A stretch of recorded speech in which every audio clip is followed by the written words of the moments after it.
l'Académie de la latinité est née sous le signe de la grenade, symbole de renouveau, de multiplicité, de fécondité et d'universalité, mais surtout de diversité. Elle est aussi née de la prise de conscience dans de nombreux pays latins de l'importance de transmettre au monde les messages de la diversité culturelle et linguistique latine. Depuis sa fondation, l'Académie de la latinité organise des séminaires et des rencontres au cours desquels des spécialistes renommés discutent de la latinité, soit dans une perspective historique, soit en fonction des différentes questions soulevées par les défis engendrés par la mondialisation. À la suite des attaques terroristes du 11 septembre aux États-Unis, l'Académie a décidé de promouvoir des conférences dont l'objectif est celui de favoriser les dialogues entre la latinité et l'héritage islamique. Au cours des débats sont discutés les effets pernicieux de l'hégémonie et de la civilisation de la peur entretenus à partir des événements de septembre 2001. Il s'agit d'une entreprise de valorisation de nombreux apports des cultures latines et islamiques et de la recherche d'une pluralité dans l'abordage des grandes questions de notre temps afin de pouvoir faire face à la vision hégémonique répandue par les mécanismes de standardisation de la mondialisation.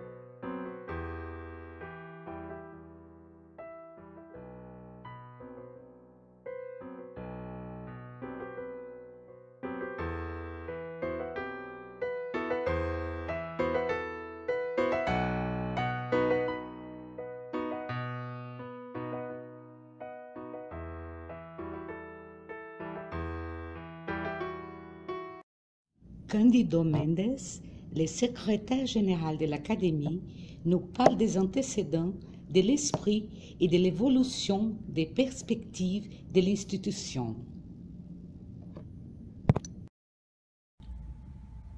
L'Académie de la latinité est le résultat de la conscience planétaire, de la nécessité d'une alternative à la globalisation. C'est de par là même qu'on parle et on mentionne la notion de la latinité comme l'autre Occident vis-à-vis le monde anglophone, le monde germanique. Toute cette idée, il y a plus d'une trentaine, est née à partir d'une concertation où nous avons eu ensemble Gianni Vattimo, Marcel Druon et Anne Carrère d'Ancos, Mário Soares, donc des personnages clés dans les pays latins de l'Occident. Nous nous sommes rencontrés à un endroit canonique, géographiquement parlant, au nord de la Toscane. On s'est rencontrés à Gargonza pour faire la première reconnaissance de ce travail et de cet effort à commencer. Et surtout là, on a compris très bien qu'il fallait, dans ce monde de la globalisation et de son engouffrement, il nous fallait un caveat de la différence. La différence devant devenir exactement cette conscience et ce dépôt de la latinité.